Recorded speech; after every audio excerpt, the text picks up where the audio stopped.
Hello everyone, welcome back to my channel E-Star Study, and today we are going to start a new magazine of the month March. तो मार्च के हमारे पास महीने की magazine जो है vision IAS की वो आ चुकी है और हम सब जानते हैं कि विज़न्स की मैगज़ीन कितनी इंपॉर्टेंट होती है। तो मैं आप सबके लिए लेके आई हूँ सबसे पहले विज़न मार्च की एक्सप्लेनेशन। तो विदाउट एनी फर्दर डिले हम शुरू कर देते हैं, बस जल्दी से ख़त्म भी करना है क्योंकि काफ़ी इंपॉर्टेंट है और टाइम पे होना ज़रूरी है। तो सबसे पहला हेड है हमारा पॉलिटी एंड कॉन्स्टिट्यूशन का, जिसमें सबसे पहले इस बार हमें जो न्यूज़ मिली है वो है जजेस इन राज्यसभा। तो राज्यसभा में जजेस की एंट्री को लेकर ये न्यूज़ है। तो रिसेंटली देख लेते हैं हुआ क्या है। तो प्रेसिडेंट ने नॉमिनेट किया है आपके chief justice of India, former chief justice of India को, रंजन गोगोई को, टू द राज्यसभा। तो राज्यसभा में आपको पता है प्रेसिडेंट के द्वारा जो है 12 लोगों को यहाँ पे नॉमिनेट किया जा सकता है। ऐसे में प्रेसिडेंट ने जो फॉर्मर चीफ जस्टिस हमारे रह चुके हैं इंडिया के, रंजन गोगोई, उनको यहाँ पे नॉमिनेट किया है as a member to the Rajya Sabha. तो ये है न्यूज़। तो सबसे पहले देख लेते हैं कि जो प्रेसिडेंट है उसको ये पावर कहाँ से मिलती है। The president has used his power under article 80 subsection 1 and part A. तो यहाँ से इस आर्टिकल से यहाँ पे प्रेसिडेंट ने यूज़ किया है, जिसके अंदर लिखा है कि 12 यहाँ पे पर्सनस को नॉमिनेट किया जाता है बाय द पर्सन, मतलब किया जा सकता है, ठीक है। लेकिन वो जो आपके पर्सन्स रहेंगे जिनको नॉमिनेट किया जाएगा वो कुछ उनके पास एक प्रैक्टिकल स्पेशल नॉलेज और एक्सपीरियंस होना चाहिए, चाहे वो आपका किसी भी इन मैटर्स में होगा जो कि यहाँ पे गिवन है, जैसे कि आपके वो लिटरेचर के उसमें भी बेटर हो सकते हैं, साइंस के पास उनके पास कोई नॉलेज है, आर्ट, सोशल सर्विसेज, तो ऐसे बहुत सारे फील्ड्स यहाँ बताए हैं, ठीक है। Ranjan Gogoi was nominated to the Rajya Sabha within 6 month of his retirement, यानी कि उनके रिटायरमेंट के 6 मंथ्स के अंदर उनको यहाँ पर जो है इस पोस्ट के लिए नॉमिनेट किया जा चुका है। और अभी रिसेंटली उनको 6 महीने पहले जो है 46 चीफ जस्टिस ऑफ इंडिया के उससे जो पोस्ट है उससे यहाँ पे इनको रिटायरमेंट दी गई थी। तो यहाँ पर इस मूव के जो प्रेसिडेंट ने ली है, कुछ रिएक्शन और कुछ काउंटर रिएक्शन हमें देखने को मिले हैं। और इसके यहाँ पे हमें देखने को मिलेगा कि एक PIL जो है वो आपकी वो भी डाल दी गई है। तो यहाँ पर PIL भी आपको देखने को मिलेगी इस फील्ड में अगेंस्ट दिस मूव, ठीक है, इन द सुप्रीम कोर्ट। तो अब देख लेते हैं यहाँ पे कौन कौन से आर्ग्यूमेंट है जो यहाँ पे कहते हैं कि जो जजेश्री है उनको यहाँ पर जो है जो राज्यसभा है, जो पार्लियामेंट में उनकी जो एंट्री है वो होनी चाहिए, और कौन से ऐसे आर्ग्यूमेंट्स हैं जो इसके लिए अगेंस्ट में हैं। तो सबसे पहले फेवर में बात करते हैं कि नो लीगल कॉन्स्टिट्यूशनल बार। तो सबसे पहले इनका कहना ये है कि अभी भी हमारे कॉन्स्टिट्यूशन के अंदर कोई भी ऐसा लॉ, हमारे कॉन्स्टिट्यूशन के अंदर ऐसा कोई बार नहीं है, कोई ऐसा लीगल हमारे पास लॉ नहीं है जो कि इस तरह की नॉमिनेशंस को रोकता हो, ठीक है। तो आर्टिकल 124 सबसेक्शन 7 कहता है कि जो रिटायर्ड सुप्रीम कोर्ट जज हैं कैन नॉट प्लीड और एक्ट इन एनी कोर्ट और before any authority within the territory of India, ठीक है। तो यहाँ पे उनका कहना ये है कि जो सुप्रीम कोर्ट के जज हैं वो यहाँ पर जो है किसी भी कोर्ट में और जो है यहाँ पे काम नहीं कर सकते, ठीक है।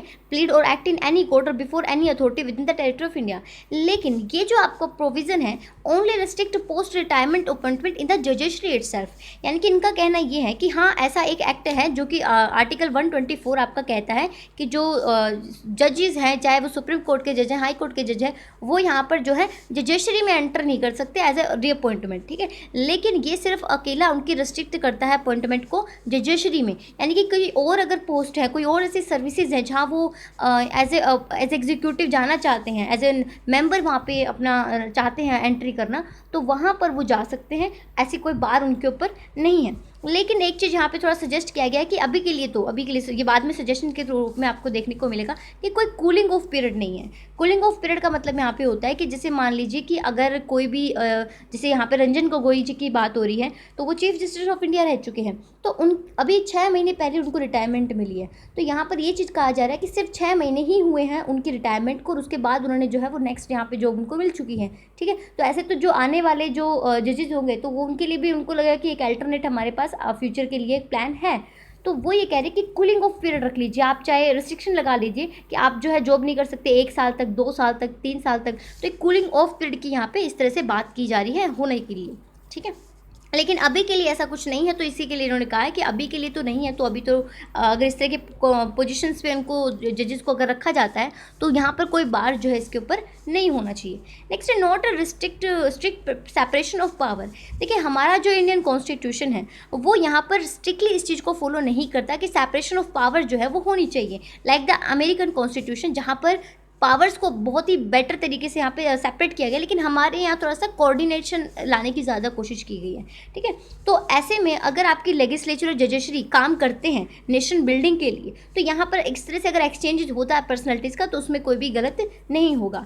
एंड द प्रेजेंस ऑफ जजेस in parliament will be an opportunity to project the view of the judiciary before the legislature. यानी कि उनका कहना यह है कि एक तरह से ये अपॉर्चुनिटी है कि जो जजेशरी है उनके यहाँ पे ओपिनियंस, उनके यहाँ पे जो व्यूज़ है, जब पार्लियामेंट में लॉ बनाए जाते हैं तो उनके ऑलरेडी लिए जा चुके हैं, लिए जा सकते हैं। तो ये चीज़ उन्होंने कही है।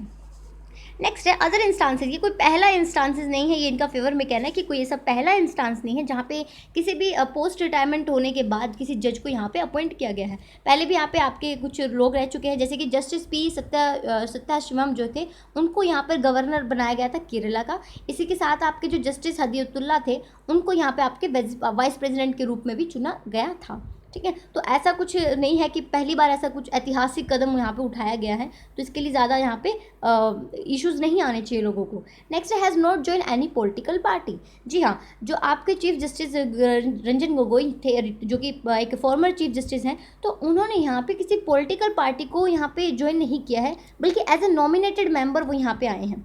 ठीक है, तो ऐसे में यहाँ पर उनको जो है, जैसे आपको पता है कि अगर कोई भी आदमी, अगर कोई भी मेंबर यहाँ पे जो है वो किसी पॉलिटिकल पार्टी से इलेक्ट होकर यहाँ पे मेंबर ऑफ पार्लियामेंट बनता है, मेंबर ऑफ स्टेट लेजिस्लेचर बनता है, तो काफ़ी सारी रिस्ट्रिक्शंस होती है। जैसे उनको यहाँ पे वो subject to whip of the party होता है, इनकी पार्टी की ओपिनियंस व्हिप के अकॉर्डिंग उसको काम करना होता है। ठीक है, वो उनको इसी तरीके से वोटिंग करनी होती है जैसे कि पार्टी के फेवर में हो, और वो जो है पार्टी के कामों को यहाँ पे क्रिटिसाइज़ नहीं कर सकते अगर आपकी जो पार्टी है वो गवर्नमेंट में इस पावर में है इस वक्त। ठीक है, लेकिन अगर कोई बंदा यहाँ पे नॉमिनेटेड मेंबर है तो वो पूरी तरह से इंडिपेंडेंट मेंबर होता है, वो वहाँ पे पार्टी की व्हिप के लिए सब्जेक्टेड नहीं होता। ठीक है, तो ऐसे में ये कोई खतरा नहीं है कि एक फेवर जो है वो मिल जाएगा, तो ऐसे फेवरेबल सिचुएशन नहीं है, पूरी तरह से इंडिपेंडेंट है अभी भी जजिस्ट्री जो है। नेक्स्ट है add values to the Rajya Sabha debate.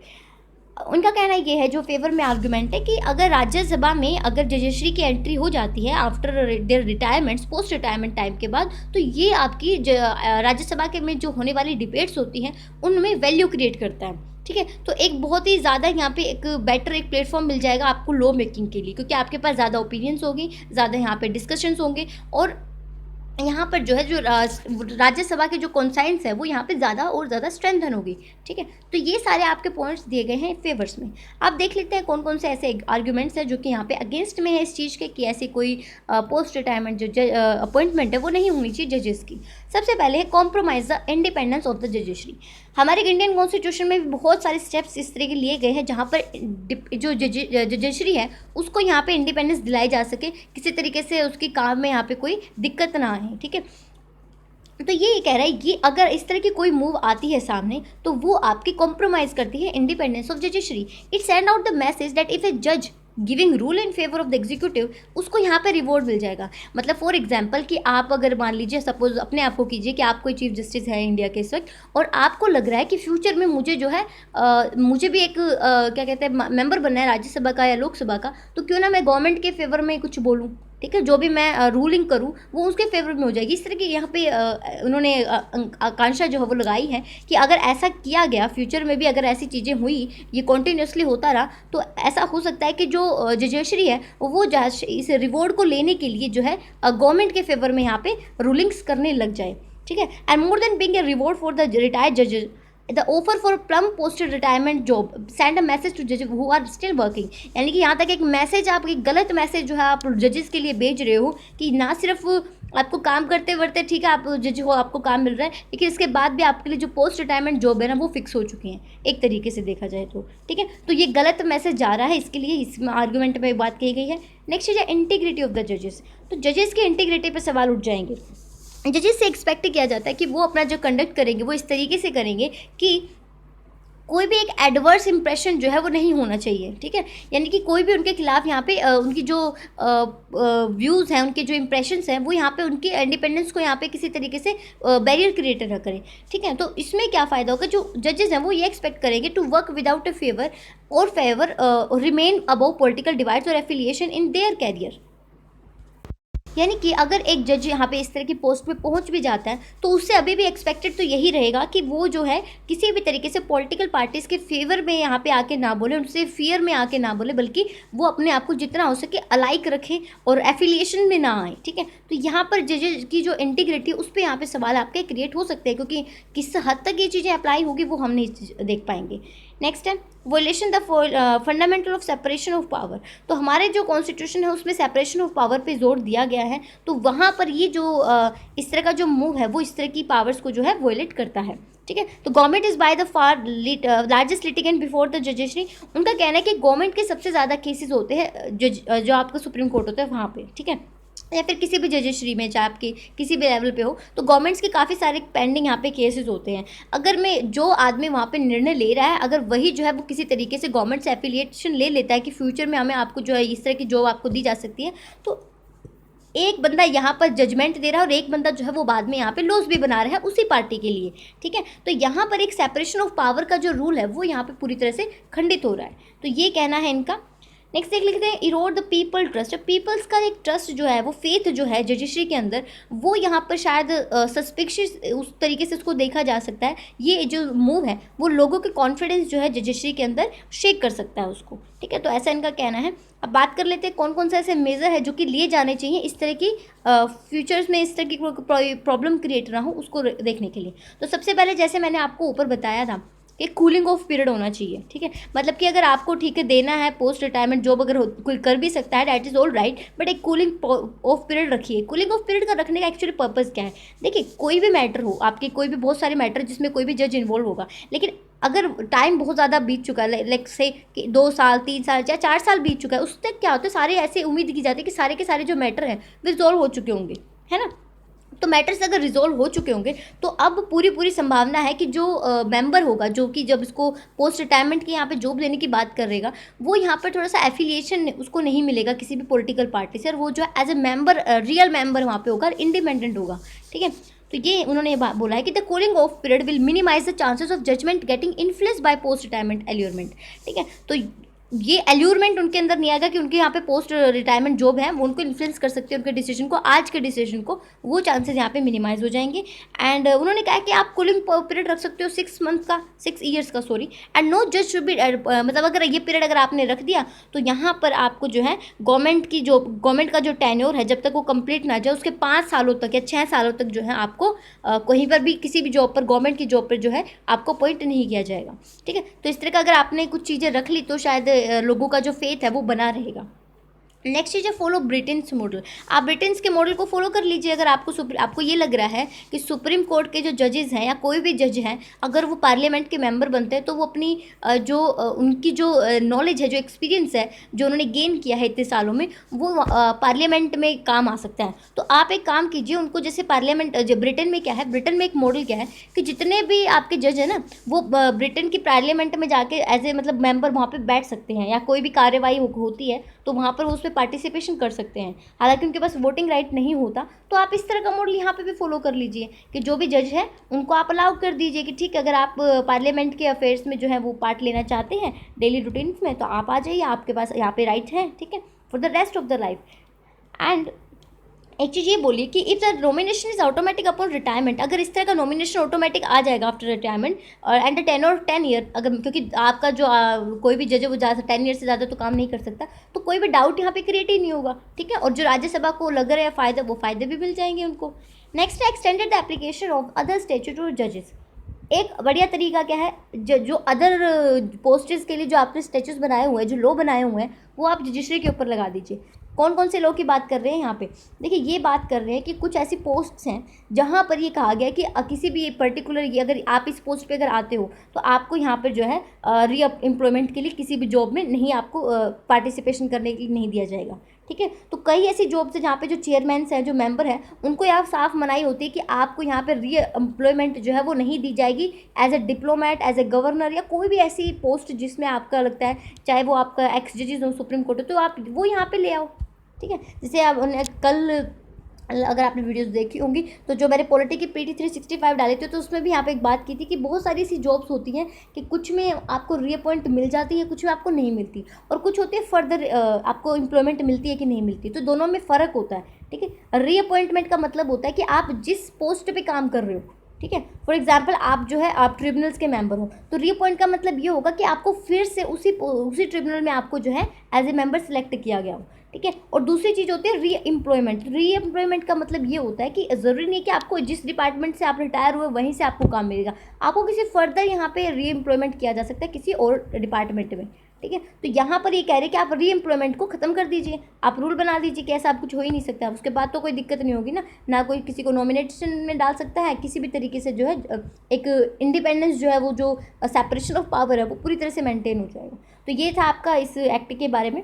कुछ चीज़ें यहाँ बताई गई हैं जहाँ पे कूलिंग ऑफ पीरियड की बात होती है, कुछ पोस्ट रिटायरमेंट अपॉइंटमेंट को लेकर यहाँ पे रूल है, जैसे कि ग्रुप ए जो गवर्नमेंट ऑफिसर्स हैं, जितने भी आपके ग्रुप ए में आते हैं, तो उनके लिए क्या रूल है कि वो 2 साल तक, अगर रिटायरमेंट के बाद 2 साल तक कोई भी गवर्नमेंट की यहाँ पे जॉब नहीं कर सकते, कोई भी कमर्शियल 2 साल गवर्नमेंट की जॉब करने के बाद कोई भी कमर्शियल एम्प्लॉयमेंट में काम नहीं कर सकते, 2 साल के बाद कर सकते हैं। एक आपका स्कैग जो होता है, कंट्रोलर एंड ऑडिटर जनरल, उसके लिए क्या है कि उसको यहाँ पे कोई भी फर्दर गवर्नमेंट जॉब नहीं मिलेगी। क्यों? क्योंकि उसके पास पहले काम देखिए अब किस तरीका, वो ऑडिटिंग करता था। अगर वो ऑडिटिंग कर रहा था इसका मतलब उस पर एक फेथ था। अगर फिर से वही बंदा जो किसी की चेकिंग कर रहा था और उसी को यहाँ पे उसी के अंडर में काम दे रहे हो, तो यहाँ पे जो बिलीफ है वो यहाँ पे पूरी तरह से शेकन हो रहा है। ठीक है, तो इससे कैग के ऊपर भी रिस्ट्रिक्शन लगाई गई है, और लाइक वाइज आपके जो UPSC के मेंबर है ना, उनको भी यहाँ पे रीअपॉइंटमेंट के लिए वो एलिजिबल होते हैं। ठीक है, तो ये चीज़ें आपको थोड़ी सी एग्जाम्पल यहाँ गिवन है। ऊपर एक और बॉक्स है उसमें भी शायद थोड़ी सी इन्फॉर्मेशन है, वो देख लेते हैं। हाँ, ये थोड़े से मैं पढ़ने नहीं वाली हूँ इनको, मैं बता रही हूँ यहाँ पे क्या दी हो, कुछ पिछले पहले कौन कौन से इंस्टांस हैं जहाँ पर अपॉइंटमेंट जो है दी गई है। जैसे आपके जस्टिस रंगानाथ मिश्रा हैं, उनको भी ऐसे राज्यसभा का मेंबर बनाया जा चुका है। ठीक है, जस्टिस बहाउराल इस्लाम है, ये सब आप खुद पढ़ लीजिएगा, इतना इंपॉर्टेंट है नहीं। ठीक है, बस एग्जाम्पल हैं, बस बताया है कि ठीक है ऐसा पहली बार कभी नहीं हुआ है, क्योंकि उन्होंने पहले भी कहा कि फर्स्ट टाइम नहीं हुआ है, हिस्टोरिकल ऐसा कुछ इवेंट नहीं हुआ है। नेक्स्ट जो चीज़ है हमारे पास टॉपिक है वो राइट टू प्रॉपर्टी से रिलेटेड। तो राइट टू प्रॉपर्टी हमेशा ही एक इशू बना रहता है, काफ़ी बार बना रहता है। तो सुप्रीम कोर्ट ने फिर से एक बार ये रीइटरेटेड किया है, बार बार कहा है कि जो राइट टू प्रॉपर्टी है वो ठीक है, वो एक किसी भी ह्यूमन का एक ह्यूमन राइट का वोलेशन होता है अगर उसकी जो प्राइवेट प्रॉपर्टी है उससे वो डिस्पोज कर ली जाती है फोर्सेबली। ठीक है, यानी कि आप किसी की प्राइवेट प्रॉपर्टी को जब्त करते हो तो उसकी ह्यूमन राइट का वोलेशन हो रहा है। ठीक है, उसके पास फंडामेंटल राइट टू प्रॉपर्टी नहीं है लेकिन लीगल राइट तो है, ह्यूमन राइट भी है। तो यहाँ पर ह्यूमन राइट का जो वर्ड इन्होंने यूज़ किया ना, ये थोड़ा सा न्यू कॉन्सेप्ट है, तो इसको समझना होगा। तो सबसे पहले हमें देखना होगा कि राइट टू प्रॉपर्टी का जो शुरुआत है, इवोल्यूशन है, वो इंडिया में किस तरीके से हो रहा है। तो राइट टू प्रॉपर्टी का इवोल्यूशन देख लेते हैं। तो सबसे पहले आपके फंडामेंटल राइट आर्टिकल 19 और आर्टिकल 31 में कहा भी राइट टू प्रॉपर्टी है लोगों के पास, ओरिजिनल ये की बात हो रही है। उसके बाद तो बहुत सारे चेंजेस हो रही है, जो आपको इतना बड़ा यहाँ पे ये जो दिख रहा है ना, ये सारा का सारा ये पूरा चेंजेस अमेंडमेंट दिखा रहा है किस तरह से चेंज हो। तो शुरुआती तौर पर आपको मिला गया था right to property as a fundamental right under article 19 and 31। Article 91 subsection 1 part 5F वो कहता है कि इंडियन सिटीजन्स को right to acquire, hold, dispose of property का राइट है। आर्टिकल 31 कहता है इंडियन कॉन्स्टिट्यूशन के पास यहाँ पे किसी भी आदमी के, किसी भी व्यक्ति को उसकी प्रॉपर्टी से बेदखल नहीं किया जा सकता उसकी सहमति के बिना। ठीक है, उसके बाद आर्टिकल 31 सबसेक्शन 2 के अंदर का 2 लिमिटेशन डाली गई। लैंड अगर स्टेट को अगर एक्वायर करनी पड़ जाती है लैंड, तो क्या करेंगे? सबसे पहले उनको क्या होगा, कंपल्सरी एक्विजिशन और requisition of land should be for public purpose. State तभी लेगी जब उन्हें पब्लिक के लिए, इंटरेस्ट के लिए ज़रूरी है वो लैंड लेना। जैसे कि आपको हॉस्पिटल बनाना है लेकिन बीच में किसी का यहाँ पे खेत आ रहा है तो उन्हें लिए जा सकता है, क्योंकि हॉस्पिटल एक पब्लिक सर्विसेज होती है। ठीक है, तो इस तरह की पब्लिक पर्पज़ के लिए अगर आप कुछ कर रहे हो तो आप एक्वायर कर सकते हो। और दूसरी चीज़, आप कंपनसेशन दोगे, वो भी बेटर जो मार्केट वैल्यू है उसके बेसिस पे। तो ये ओरिजिनल चीज़ें थी। लेकिन ऐसा क्या हुआ कि इसके बाद ये चेंजेस आए। तो देखिए यहाँ पे क्या हुआ, हावर आफ्टर इंडिपेंडेंस बहुत सारे केस यहाँ पे जो गवर्नमेंट की तरफ से जो है यहाँ पे आगे सुप्रीम कोर्ट के अंदर। ठीक है, मेजर इश्यूज क्या थे? मेजर इशू थे कि law enacted by the government in relation to land reform. क्या कर रही थी, गवर्नमेंट बार बार लैंड रिफॉर्म के नाम पर बार बार लॉज को चेंज कर रही थी। ठीक है, जैसे उन्होंने कहा कि मतलब कुछ भी, आप मेरे को नहीं पता कौन कौन से उस टाइम पे यहाँ पे लैंड रिफॉर्म आए होंगे। फॉर एग्जांपल उन्होंने कहा दिया होगा कि कंपनसेशन जो है वो गवर्नमेंट खुद डिसाइड करेगी, फिर कभी कह दिया होगा कि हम तो फेयर वैल्यू देंगे, कभी कह दिया होगा कि हम मार्केट वैल्यू देंगे। तो इस तरह के जो लॉ में रिफॉर्म जब किए जा रहे थे, चेंजेस किए जा रहे थे, तो यहाँ पर बार बार लोग जो है वो पीआई डाल रहे थे अपने उसमें सुप्रीम कोर्ट के अंदर, क्योंकि वो तो फंडामेंटल राइट था। Next, measure to provide housing to the people in the urban area. अब अर्बन एरिया में जो लोग हैं उनको हाउसिंग को लेकर यहाँ पे बहुत सारी चीज़ें सामने आई कि वहाँ पे कन्फ्लिक्ट्स अराइज हुए। Regulation of private enterprises, private जो कंपनियाँ थी उनको रेगुलेशन में दिक्कत आई, और नेशनलाइजेशन किया गया था कुछ कमर्शियल अंडरटेकिंग का, तो जिसके अंदर जो प्रॉपर्टी थी पहले प्राइवेट प्रॉपर्टी थी और उसके बाद स्टेट ने उसे एक्वायर कर लिया। अब तो एक्वायर कर लिया, बट कैसे करना है वो सारी जो चीज़ें थी, तो इस तरह के केस जो है गवर्नमेंट सुप्रीम कोर्ट के सामने बार बार आने लगे। ठीक है, तो एक बल्क ऑफ कोर्ट्स जो थे, सॉरी जो केसेस थे, वो तो आपके राइट टू प्रॉपर्टी एक्ट के लेकर ही थे।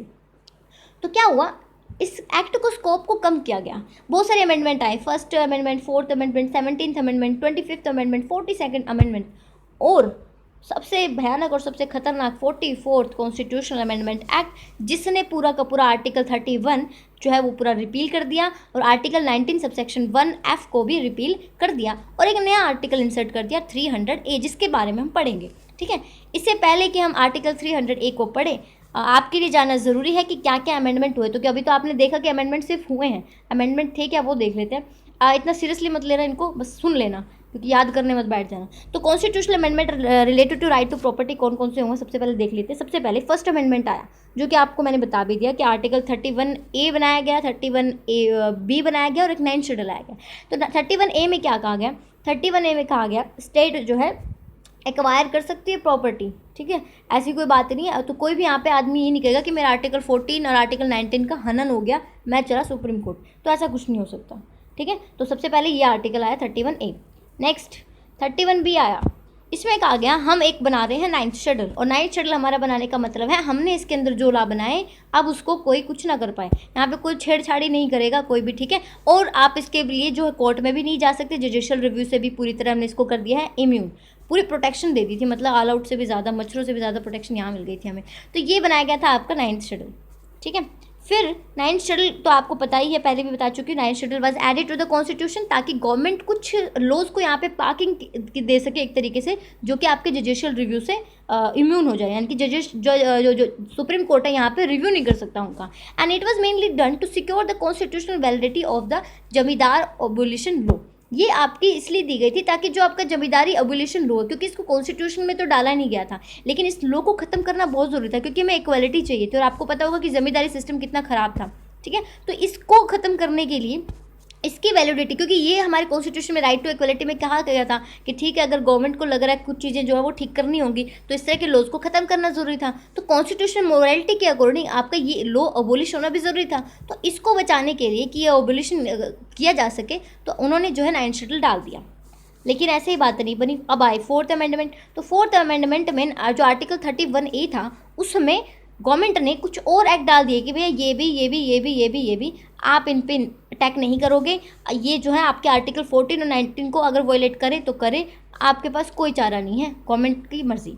ठीक है, फिर आया 17th अमेंडमेंट, जिसमें कहा गया कि जो आपके स्टेट्स, बस ज़्यादा कुछ नहीं, जो स्टेट्स क्या है, संपत्ति कौन कौन सी चीज़ें यहाँ पे संपत्ति में डाली जाएंगी, मूवेबल इमूवेबल जो भी होगी, फिक्स्ड वगैरह वगैरह, डिफरेंट टाइप्स ऑफ एसेट्स भी है, तो वो सारी यहाँ पे डिफाइन की गई।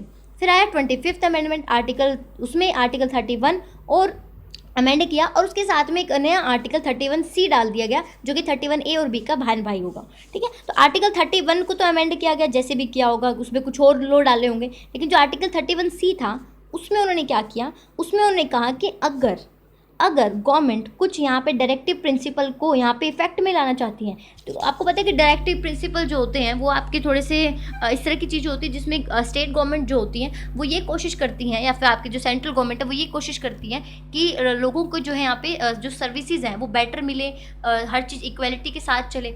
तो वो आपकी जो है इम्यून तो नहीं होती, फंडामेंटल राइट तो नहीं होती। ठीक है, लेकिन उसको बचाने के लिए उन राइट उनको भी यहाँ पे प्रोटेक्ट करने के लिए गवर्नमेंट ने 31C डाल दिया, और कहा कि अगर DPCP के तहत अगर हम कुछ करते हैं, ठीक है, वो भी आर्टिकल 39B और 39C, जिसको बाद अभी तो प्रेजेंटली 39B और C आपको नहीं मिलेगी, लक्ष्मीकांत के अंदर भी शायद मिल जाए, जो पीछे एक्स्ट्रा इन्फॉर्मेशन गिवन होती है। तो उसको भी रिपील कर दिया गया। फिर आता है हमारे पास 42nd अमेंडमेंट, जिसमें जो 31C है उसमें कह दिया गया कि आपकी जितनी भी DPSPs हैं, ठीक है, तो सारी की सारी हमारी, आप इसके ऊपर ये नहीं कह सकते कि हमारे राइट टू जो आर्टिकल है वो right to equality before law है, राइट टू फ्रीडम है, या 31 वाला राइट है, वो आपका यहाँ पे जो है रिपील कर दिया, हमने छीन दिया, ठीक है। तो मतलब धीरे धीरे गवर्नमेंट जो है अपनी चीज़ें यहाँ पे बढ़ाती जा रही थी। और एक फाइनल केस आया आपका Minerva Mills versus union of India case, जिसमें जो आपकी केस में ये कहा गया कि जितने भी प्रोविज़न ऊपर वाले हैं सारे अनकॉन्स्टिट्यूशनल हैं, और ये वजह कि आपको याद नहीं करना, ठीक है, तो अनकॉन्स्टिट्यूशनल है। अब बात कर लेते हैं इनको ठीक कैसे किया गया। तो 44th हमारी कॉन्स्टिट्यूशनल अमेंडमेंट आई, जिसमें उन्होंने एक जितने भी आर्टिकल थे, आर्टिकल 31 और आर्टिकल 91 सबसेक्शन 1 और F को यहाँ पे रिपील कर दिया और एक नया आर्टिकल इंसर्ट किया जिसका नाम है आर्टिकल 300A।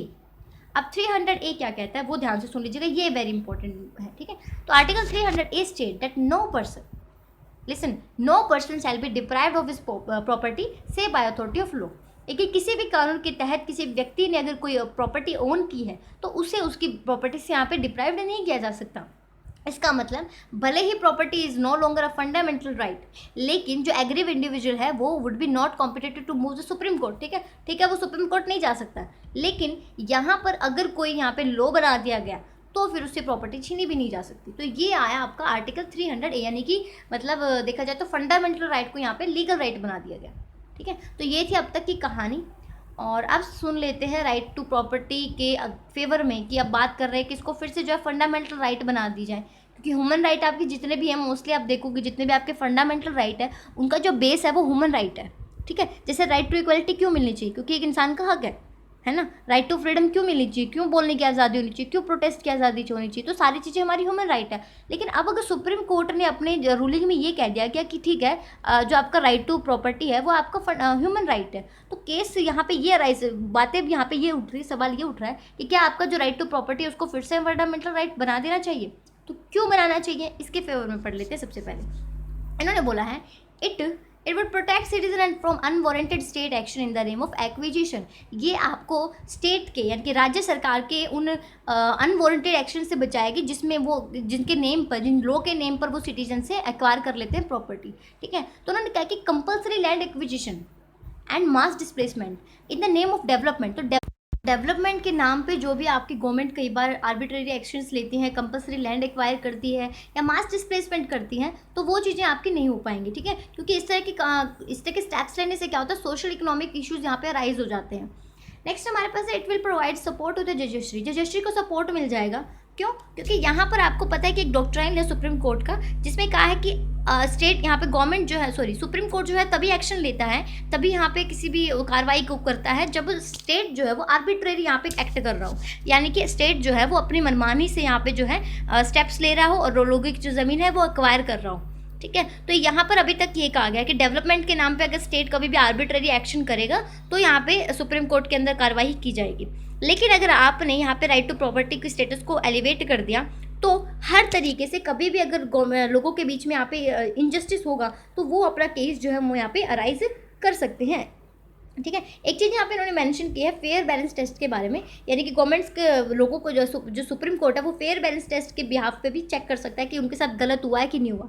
ये क्या होता है, फेयर बैलेंस टेस्ट का मतलब ये होता है कि आपने किसी की प्रॉपर्टी एक्वायर कर ली और आप उससे दो चीज़ बातें कह रहे हो, या तो आप कह रहे हो कि इन फ्यूचर हम आपको पेमेंट करेंगे, या दूसरी चीज़ आपने उसके पेमेंट की कोई बात ही नहीं करी और आपने उसकी सिर्फ प्रॉपर्टी एक्वायर कर ली है और उसको नहीं पता उसको पेमेंट मिलने वाली है नहीं मिलने वाली, वट एवर, ठीक है। तो ये सिचुएशन आपके डिस्प्रपोर्शनेट होती हैं, ठीक है, इनजस्टिस होता है। तो यहाँ पर गवर्नमेंट सुप्रीम कोर्ट जो है वो चेक कर सकता है फेयर बैलेंस टेस्ट को रखकर कि क्या लोगों के साथ कुछ इनजस्टिस तो नहीं हो रहा, ठीक है। अगर ये आपका फंडामेंटल राइट बनेगा, अदरवाइज क्या होगा, सिर्फ जज ये देख सकता है कि स्टेट गवर्नमेंट ने आर्बिट्रेरी स्टेप तो नहीं लिया, अगर नहीं लिए तो दैट्स ऑल राइट। नेक्स्ट हमारे पास है टैकलिंग मैनिपुलेटिव प्रैक्टिसेस इन कैलकुलेटिंग फेयर कंपनसेशन।